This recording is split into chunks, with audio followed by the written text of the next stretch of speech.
ನಮಸ್ಕಾರ. ನಮ್ಮೆಲ್ಲರ ಅಸ್ತಿತ್ವಕ್ಕೆ ಎರಡು ಮುಖಗಳಿವೆ ಅಂದ್ರೆ ನಂಬ್ತೀರಾ? ಒಂದು, ನಾವೀಗ ಅನುಭವಿಸ್ತಿರುವ ಈ ಭೌತಿಕ, ನಶ್ವರ ದೇಹ. ಇನ್ನೊಂದು, ಶಾಶ್ವತವಾದ ಆತ್ಮಿಕ ದೇಹ. ಹಾಗಾದ್ರೆ ಈ ಎರಡರ ನಡುವಿನ ವ್ಯತ್ಯಾಸವಾದರೂ ಏನು? ನಮ್ಮ ಜೀವನದ ಕೊನೆಯಲ್ಲಿ ಬರುವ ಆ ಅಂತಿಮ ನ್ಯಾಯತೀರ್ಪು ನಮ್ಮ ಶಾಶ್ವತ ಭವಿಷ್ಯವನ್ನ ಹೇಗೆ ನಿರ್ಧರಿಸುತ್ತೆ? ಬನ್ನಿ, ಈ ಮೂಲಗ್ರಂಥದ ಆಧಾರದ ಮೇಲೆ ಈ ಆಳವಾದ ಪ್ರಶ್ನೆಗಳಿಗೆ ಉತ್ತರ ಹುಡುಕೋಣ. ಸರಿ, ಹಾಗಾದ್ರೆ ನಮ್ಮ ಚರ್ಚೆಯ ಮೊದಲ ಹೆಜ್ಜೆ ಇಲ್ಲಿದೆ. ನೀವು ಈಗ ನೋಡ್ತಿರೋ ಹಾಗೆ ಎರಡು ತರಹದ ದೇಹಗಳಿವೆ. ಒಂದು ಕಡೆ ಮಣ್ಣಿನಿಂದಾದ ತಾತ್ಕಾಲಿಕವಾದ ಭೌತಿಕ ದೇಹ, ಮತ್ತೊಂದು ಕಡೆ ಆತ್ಮಿಕವಾದ ಶಾಶ್ವತವಾದದ್ದು. ಒಂದು ಕೊಳೆತು ಹೋಗುತ್ತೆ, ಇನ್ನೊಂದು ಅನಂತಕಾಲ ಇರುತ್ತೆ. ಈ ವ್ಯತ್ಯಾಸವೇ ನಮ್ಮ ಇವತ್ತಿನ ವಿಶ್ಲೇಷಣೆಯ ಕೇಂದ್ರಬಿಂದು. ಆ ಆತ್ಮಿಕ ದೇಹದ ಭರವಸೆಯನ್ನ ನಾವು ಪೂರ್ತಿಯಾಗಿ ಅರ್ಥ ಮಾಡ್ಕೋಬೇಕಂದ್ರೆ ಮೊದಲು ನಾವು ಈಗಿರುವ ಈ ಧೂಳಿನ ದೇಹದ ಅಸಲಿ ಕಥೆ ಏನು ಅಂತ ತಿಳ್ಕೋಬೇಕು. ನಮ್ಮ ಪಯಣ ಇಲ್ಲಿಂದಾನೇ ಶುರುವಾಗೋದು. ಹಾಗಿದ್ರೆ ಈ ಭೌತಿಕ ದೇಹ ಅಂದ್ರೆ ಏನು? ಈ ಮೂಲದ ಪ್ರಕಾರ ಇದು ಬರೀ ನಮ್ಮ ಮಾಂಸ, ಮೂಳೆ ಅಷ್ಟೇ ಅಲ್ಲ. ಇದು ಶಾಪಗ್ರಸ್ತ ಭೂಮಿಯ ಧೂಳಿನಿಂದಾನೇ ರೂಪುಗೊಂಡ ಆದಾಮನಿಂದ ಬಂದ ನಶ್ವರ ರೂಪ. ಅಂದ್ರೆ ಇದು ಹುಟ್ಟಿನಿಂದಲೇ ತಾತ್ಕಾಲಿಕ, ಕೊಳೆತು ಹೋಗುವ ಸ್ವಭಾವದ್ದು ಅಂತ ಅರ್ಥ. ನಮ್ಮೆಲ್ಲ ಲೌಕಿಕ ಆಸೆಗಳ ಮೂಲ ಕೂಡ ಇದೆ. ಈ ದೇಹದ ಸ್ವಭಾವವನ್ನ ಸ್ವಲ್ಪ ಹತ್ತಿರದಿಂದ ನೋಡೋಣ ಬನ್ನಿ. ಇದು ಮಣ್ಣಿನಿಂದ ಮಾಡಲ್ಪಟ್ಟಿದೆ, ಒಂದು ಶಾಪವನ್ನ ಹೊತ್ಕೊಂಡಿದೆ ಮತ್ತು ನಮ್ಮನ್ನ ಶಾರೀರಿಕ ಆಸೆಗಳ ಕಡೆಗೆ ಇಳಿಯುತ್ತೆ. ಇದೇ ಕಾರಣಕ್ಕೆ ಇದನ್ನ ಮರಣದ ದೇಹ ಅಂತಾನೂ ಕರೆಯಲಾಗತ್ತೆ. ಯಾಕಂದ್ರೆ ಅದರ ಕೊನೆಯ ನಿಲ್ದಾಣ ಅದು ಬಂದ ಜಾಗಕ್ಕೆ, ಅಂದ್ರೆ ಮಣ್ಣಿಗೆ ವಾಪಸ್ ಹೋಗೋದು. ಪ್ರತಿಯೊಂದು ಅಂಶವೂ ಅದರ ತಾತ್ಕಾಲಿಕ ಸ್ವರೂಪವನ್ನೇ ಎತ್ತಿ ತೋರಿಸುತ್ತೆ. ಆದ್ರೆ ಕಥೆ ಇಷ್ಟಕ್ಕೆ ಮುಗಿಯಲ್ಲ. ಇಲ್ಲೊಂದು ದೊಡ್ಡ ತಿರುವಿದೆ. ಈ ನಶ್ವರ ದೇಹದ ಸಮಸ್ಯೆಗೆ ಒಂದು ದೈವಿಕ ಪರಿಹಾರ ಕೂಡ ಇದೆ.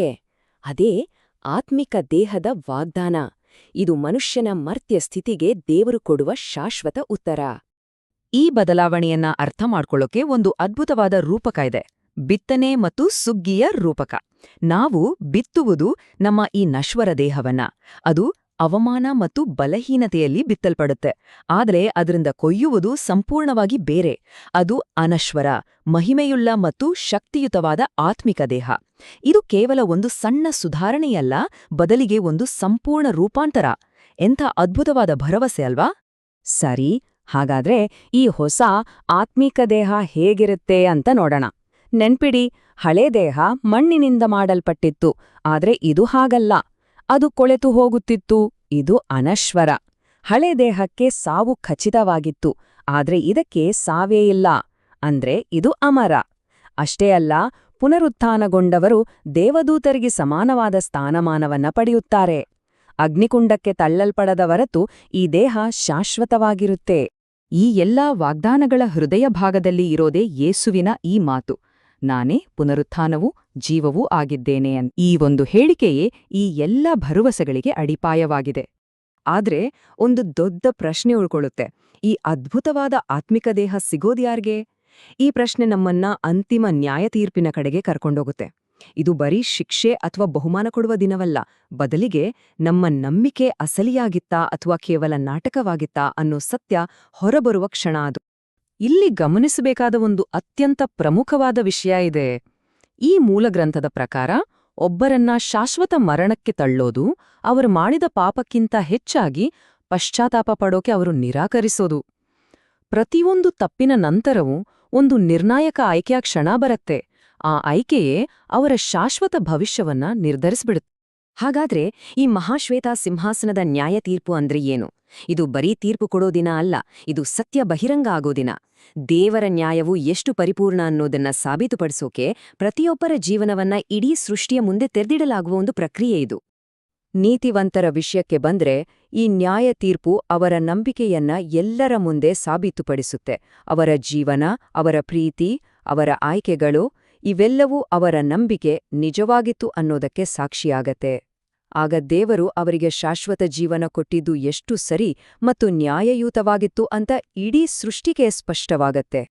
ಇದಕ್ಕೆ ತದ್ವಿರುದ್ಧವಾಗಿ ದುಷ್ಟರ ಜೀವನವನ್ನ ತೆರೆದಿಟ್ಟಾಗ ಅವರ ನಂಬಿಕೆ ಕೇವಲ ಬೂಟಾಟಿಕೆ ಅನ್ನೋದು ಬಯಲಾಗುತ್ತೆ. ಅವರ ಕೆಲಸಗಳು ದೇವರ ಕೃಪೆಯನ್ನ ತಿರಸ್ಕರಿಸಿದ್ದನ್ನ ಮತ್ತು ಅವರ ಬಂಡಾಯದ ಮನೋಭಾವವನ್ನ ಸಾಬೀತುಪಡಿಸುತ್ತವೆ. ಹಾಗಾಗಿ ಅವರಿಗಾಗುವ ಖಂಡನೆಯೂ ಕೂಡ ದೇವರ ಪರಿಪೂರ್ಣ ನ್ಯಾಯದ ಒಂದು ಪ್ರದರ್ಶನವೇ ಆಗಿರುತ್ತೆ. ಹಾಗಾದ್ರೆ ಇಷ್ಟೆಲ್ಲ ಚರ್ಚೆಯ ಸಾರಾಂಶ ಏನು? ಅದನ್ನ ಈ ಒಂದು ವಾಕ್ಯದಲ್ಲಿ ಹಿಡಿದಿಡಬಹುದು. ನಂಬಿಕೆಯು ಕೃತ್ಯಗಳಿಂದ ಸಾಬೀತಾಗ್ತದೆ. ಅಂದ್ರೆ ಬರೀ ಮಾತಿನ ನಂಬಿಕೆಯಲ್ಲ, ಜೀವನದಲ್ಲಿ ಮಾಡಿ ತೋರಿಸಿದ ನಂಬಿಕೆಗೆ ಮಾತ್ರ ಬೆಲೆ. ಪುನರುತ್ಥಾನದ ನಂತರ ನೀತಿವಂತರಿಗೆ ಒಂದು ದೊಡ್ಡ ಸ್ಥಾನ ಸಿಗುತ್ತೆ ಅಂತ ನೋಡಿದ್ವಿ. ಆದರೆ ಆ ಸ್ಥಾನ ದೇವದೂತರಿಗೆ ಹೋಲಿಸಿದ್ರೆ ಹೇಗಿರುತ್ತೆ? ಈ ಮೂಲಗ್ರಂಥವು ಮಾನವರು ಮತ್ತು ದೇವದೂತರ ನಡುವಿನ ಸಂಬಂಧದ ಬಗ್ಗೆ ಕೆಲವು ಕುತೂಹಲಕಾರಿ ಒಳನೋಟಗಳನ್ನ ನೀಡುತ್ತೆ. ಇದು ನಮ್ಮನ್ನ ಒಂದು ಆಳವಾದ ಪ್ರಶ್ನೆಗೆ ತಂದು ನಿಲ್ಲಿಸುತ್ತೆ. ಪುನರುತ್ಥಾನ ಆದ್ಮೇಲೆ ದೇವದೂತರಿಗೆ ಸಮಾನ ಆಗ್ತಾರೆ ಅನ್ನೋ ಮಾತಿನ ಅಸಲಿ ಅರ್ಥವಾದ್ರೂ ಏನು? ಬನ್ನಿ, ಈ ಹೋಲಿಕೆಯ ಹಿಂದಿರೋ ಸೂಕ್ಷ್ಮ ವ್ಯತ್ಯಾಸಗಳನ್ನ ಅರಿಯೋಣ. ಈ ವಿಷಯದಲ್ಲಿ 2 ಮುಖ್ಯವಾದ ದೃಷ್ಟಿಕೋನಗಳು ಇರೋದನ್ನ ನಾವು ನೋಡ್ತೀವಿ. ಮೊದಲ ದೃಷ್ಟಿಕೋನದ ಪ್ರಕಾರ ದೇವದೂತರು ಮತ್ತು ಪುನರುತ್ಥಾನಗೊಂಡ ಮಾನವರಿಬ್ಬರಿಗೂ ಆತ್ಮಿಕ ದೇಹ ಇರುತ್ತೆ. ಇನ್ನೊಂದು ದೃಷ್ಟಿಕೋನದ ಪ್ರಕಾರ ದೇವದೂತರಿಗೆ ದೇಹ ಇರೋದಿಲ್ಲ, ಆದರೆ ಮಾನವರು ದೇವದೂತರಂತ ಆತ್ಮ ಮತ್ತು ಒಂದು ಆತ್ಮಿಕ ದೇಹವನ್ನ ಪಡೀತಾರೆ. ಇದು ದೇವತಾಶಾಸ್ತ್ರದೊಳಗಿನ ಒಂದು ಕುತೂಹಲಕಾರಿ ಚರ್ಚೆ. ಆದ್ರೆ ಅವ್ರವ್ರ ಪಾತ್ರ ಮತ್ತೆ ಭವಿಷ್ಯದ ವಿಷಯದಲ್ಲಿ ಮಾತ್ರ ತುಂಬಾ ಸ್ಪಷ್ಟವಾದ ವ್ಯತ್ಯಾಸಗಳಿವೆ. ನೋಡಿ, ನಂಬಿಕೆಗೋಸ್ಕರ ಕಷ್ಟಪಟ್ಟ ಮಾನವರು ರಾಜ್ಯವನ್ನ ಆಳುವ ಉತ್ತರಾಧಿಕಾರಿಗಳಾಗ್ತಾರೆ, ಆದ್ರೆ ದೇವದೂತರು ಆ ಉತ್ತರಾಧಿಕಾರಿಗಳಿಗೆ ಸೇವೆ ಮಾಡೋಕೆ ಕಳುಹಿಸಲ್ಪಟ್ಟ ಸೇವಕರಾಗಿರ್ತಾರೆ. ಇದೊಂದು ಬಹಳ ಮುಖ್ಯವಾದ ವ್ಯತ್ಯಾಸ. ಸರಿ, ಹಾಗಾದ್ರೆ ಈ ನಶ್ವರ ದೇಹದಿಂದ ಆತ್ಮಿಕ ದೇಹಕ್ಕೆ ಮತ್ತು ಅಂತಿಮ ನ್ಯಾಯ ತೀರ್ಪನ್ನ ದಾಟಿ ಶಾಶ್ವತ ಜೀವನಕ್ಕೆ ಹೋಗುವ ದಾರಿಯಾವುದೋ? ಬನ್ನಿ, ನಮ್ಮ ಈ ವಿಶ್ಲೇಷಣೆಯ ಅಂತಿಮ ಮತ್ತು ಬಹುಮುಖ್ಯವಾದ ಭಾಗಕ್ಕೆ ಹೋಗೋಣ. ಈ ದಾರಿಯನ್ನ ತೋರಿಸೋಕೆ ಈ ಮೂಲಗ್ರಂಥವು ಯೇಸುವನ್ನೇ ಅಂತಿಮ ಮಾದರಿಯಾಗಿ ನಮ್ಮ ಮುಂದೆ ಇಡುತ್ತೆ. ನಮ್ಮ ಹಾಗೆಯೇ ಮಾನವ ದೇಹದಲ್ಲಿದ್ದುಕೊಂಡು ಆಜ್ಞೆಗಳನ್ನ ಪಾಲಿಸಿ ಮರಣವನ್ನೇ ಗೆದ್ದು ಮುಂದೆ ಸಾಗುವ ದಾರಿಯನ್ನ ಆತನೇ ತೋರಿಸಿಕೊಟ್ಟನು. ಹಾಗಾದ್ರೆ ಕೊನೆಯವರೆಗೂ ಉಳಿಯುವ ನಂಬಿಕೆ ಅಂದ್ರೆ ಏನು? ನೋಡಿ, ಈ ಮೂಲದ ಪ್ರಕಾರ ನಂಬಿಕೆ ಅನ್ನೋದು ಒಮ್ಮೆ ಪಡೆದು ಮುಗಿದು ಹೋಗುವ ವಿಷಯ ಅಲ್ಲ. ಅದೊಂದು ಜೀವನದುದ್ದಕ್ಕೂ ಮುಂದುವರಿಸಬೇಕಾದ ನಿರಂತರವಾದ ಬದ್ಧತೆ. ಯಾಕಂದ್ರೆ ದೇವರ ಕೃಪೆಯಿಂದ ದೂರ ಸರಿಯೋ ಆಯ್ಕೆಯೂ ಇರುತ್ತೆ. ಅದಕ್ಕೆ ಕೊನೆಯ ಉಸಿರಿರುವವರೆಗೂ ನಂಬಿಕೆಯನ್ನ ಕಾಪಾಡಿಕೊಳ್ಳೋದೇ ನಿಜವಾದ ಸವಾಲು. ಹಾಗಾದ್ರೆ ಈ ಎಲ್ಲ ಚರ್ಚೆಯ ಕೊನೆಯಲ್ಲಿ ನಾವು ಈ ಒಂದು ಪ್ರಶ್ನೆಯ ಜೊತೆ ನಿಲ್ಲೋಣ. ಆ ಅಂತಿಮ ನ್ಯಾಯ ತೀರ್ಪಿನ ದಿನ ಒಬ್ಬೊಬ್ಬರ ಜೀವನವೇ ಸಾಕ್ಷಿಯಾದಾಗ ಅದು ಏನನ್ನ ಸಾಬೀತುಪಡಿಸಬಹುದು? ಯೋಚಿಸಿ.